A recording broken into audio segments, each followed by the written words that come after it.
Good freaking morning, welcome to Nick's Fort. Today we've got two things. One, we're on a mission for something that I'm not gonna tell you what it is, but it's gonna be freaking cool. And two, I'm gonna share with you the biggest mistakes that I made early on in my career as a filmmaker so you can avoid them and not have to deal with it. So without further ado, let's get into it.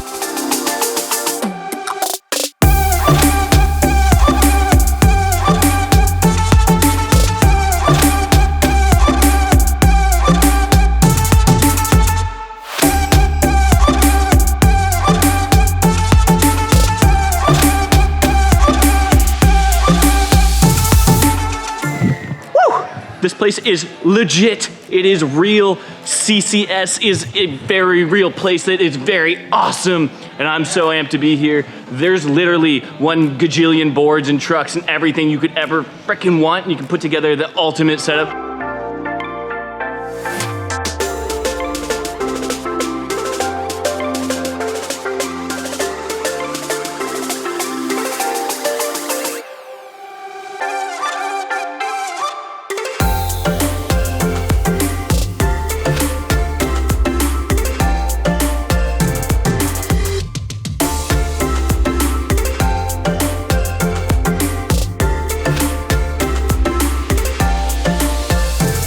So having a little bit of an issue here deciding on which board I'm gonna get, but I think I'm gonna get the one that feels right versus the one that I like the graphics better because, you know, I still like the graphics on the other one, but even just saying that right now, I'm not sure I wanna do that.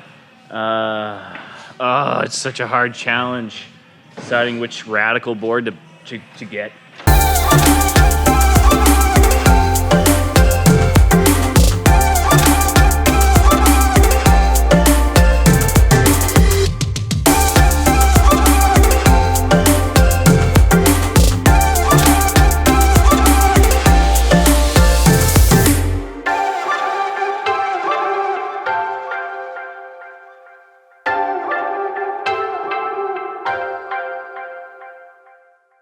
One of the first mistakes that I made early on in my filmmaking career was I didn't make enough stuff and I didn't publish enough stuff, which is half the reason I started this YouTube channel, was to make more stuff, force myself to publish more things.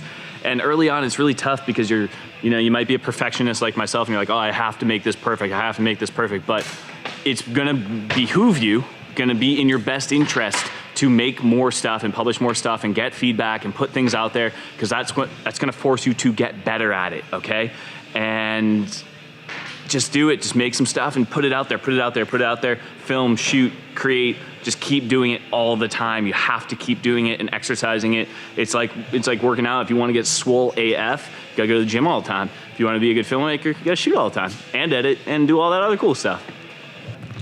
And one more side note, that doesn't mean not to work hard and reshoot things if you need to. I do that all the time. I end up reshooting stuff all the time. Honestly, this exact video, I went to film it yesterday and it didn't work out, so now I'm filming it again. And that happens, but the idea is that don't not publish something because you don't like how it is. Go redo it if you don't like how it is and then publish it.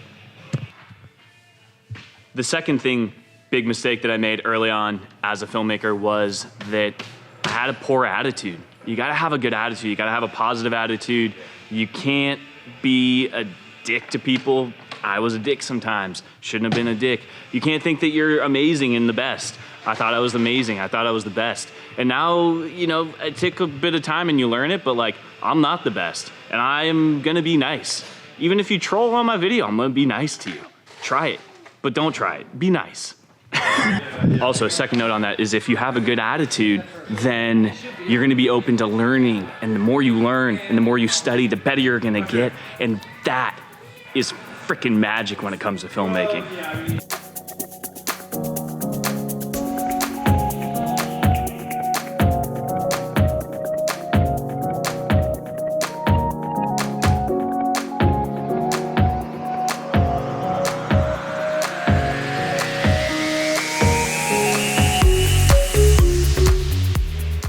Isn't that fantastic?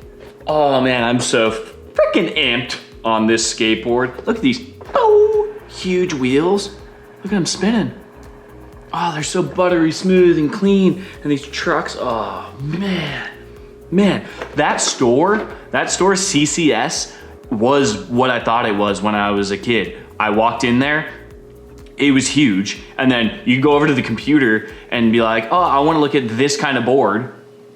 And then they pull it up on the computer and there's 3 pages of just that deck on the computer. And then you say, oh, I really like that one right there with the mermaid on it. It looks super cool. And he goes, cool, goes out back, massive warehouse, selects the board, brings it back to you, boom, you've got that board. I don't know if this is true or not, but basically it seems like it is the biggest skate shop ever. Like you literally have an abundance of choices, like so many choices, and I'm so stoked because I got exactly what I wanted. And that's freaking amazing, amazing. The very last thing that I wanna share with you guys to get back to the filmmaking thing is when I first started out making films, I made this mistake, and when I found out about this mistake, I was like, frick, there's one rule you can't break, and well, you can break it. Rules are meant to be broken. But the one rule you don't wanna break unless you're breaking it on purpose is your shutter speed and how it corresponds to your frame rate. If you're doing 24 frames per second, your shutter speed needs to be double that. So 1/50th of a second. If you're doing 60 frames per second, it needs to be double that. 1/120th of a second, and so on. So if you're doing super slow-mo, 120 frames per second, you wanna double that, and the closest one to that is 1/250th of a second. But that can pose a problem because you need to control your exposure. You can do it with your aperture, you can do it with your ISO, and you can do it with your shutter speed. In photography, at least, you can crank that thing up to 1/8000th or something if it's super sunny out. But with video, you can't. So that's why you have ND filters. I should get an ND filter. Whoa, there it is. ND filter, sick, right? This thing is a variable ND filter, so you can screw it onto your lens and you turn it, and it literally is gonna make your image darker or brighter based on that spinning motion that you have there. This is basically like a little sunshade for your lens. You put it in front of your glass and then it gets darker. So like sunglasses. Imagine these were sunglasses. Ah, yes. I'll take your finest mojito on the rocks. Not that mojitos always come on the rocks, I think. Frick.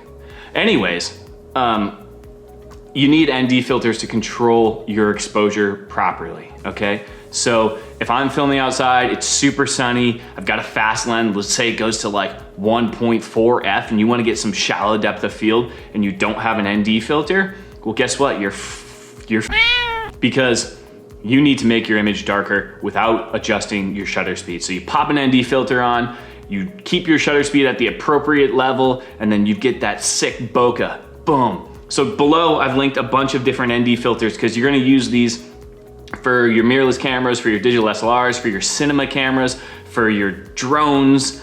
They are built into my cinema camera, which is sick. I love it. But on all the digital SLRs, all that stuff, you need ND filters. So I linked a bunch below for you guys to check out because you need them. It's essential for filmmaking. I have so many of these. They are life-saving when it comes to creating video. So I'm gonna go ahead and just kind of hug this right now. And before you take off, if you're new here, please subscribe below. If you dig this video, give that thumbs up, a clickety-clackety, and please drop a comment below. Let me know what you think about my board. Do you think it's sick? I think it's pretty sick.